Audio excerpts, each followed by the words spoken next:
everyone, I'm Lena and I'm 11 years old. Today I'm very glad to be here to talk about why don't tough and dull rhyme. It was June 2010.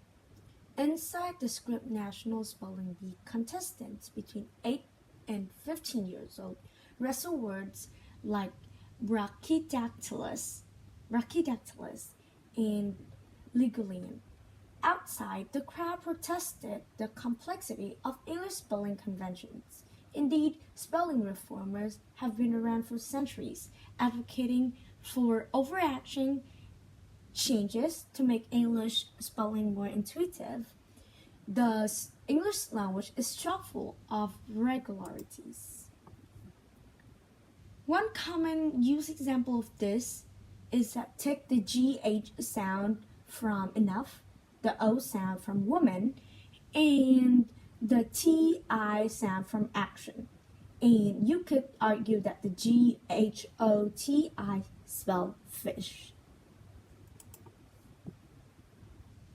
So how did English get like this? English arose from old Germanic tribes that invaded the British Isles more than 1,500 years ago. The languages coalesced and evolved into Old English.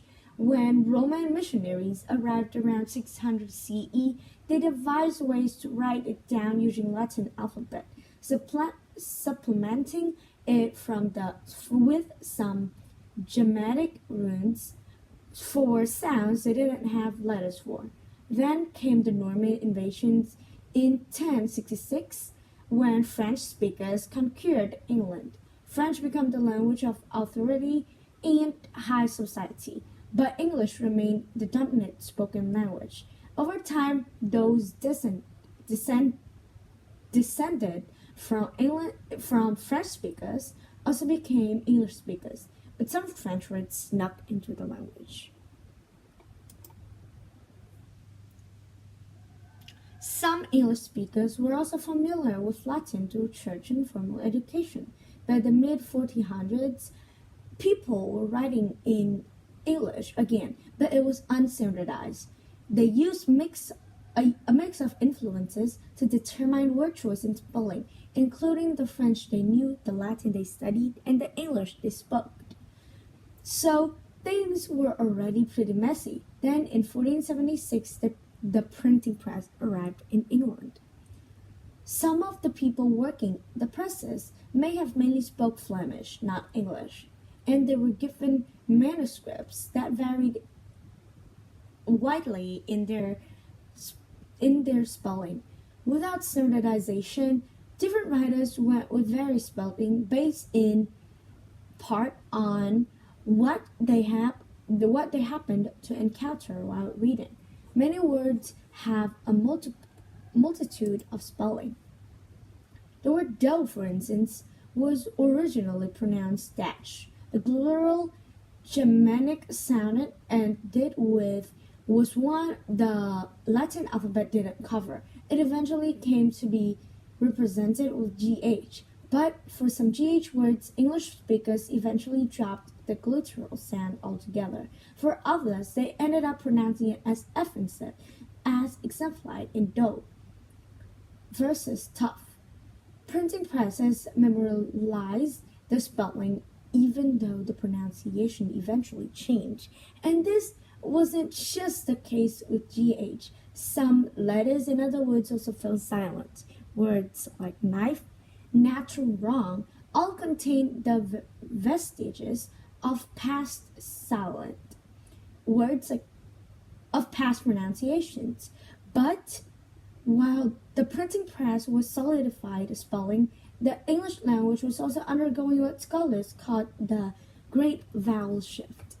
Between the 14th and the 18th centuries, the way English speakers pronounced many vowels changed significantly. For example, bought became boat. This displaced the word for boot, which had up until then been pronounced boat, and pushed it into the high U vowel position it maintains today. Words that already has this high U often becomes diphthongs with two vowels in a single syllable. So hus became house. As so many linguistic matters, there's no clear reason why this happened, but it did, and how the vowel shift affected would depend on various things, including the other sounds in the word. The word tough was one tough among the other variations. Through was one thrush, and do was one da. These words all started with different vowel sounds that were then affected differently by the vowel shift. The OU spelling they've all adopted was haphazardly applied French influence. So eventually they wound up this still distinct vowel sounds, but similar spellings that don't really make much sense. All this means English can be a difficult language for non-native speakers to learn, and it reviews the many ways history and all its messiness act upon English, making it especially tough. Well, that's all about my video. Thank you for listening. Goodbye.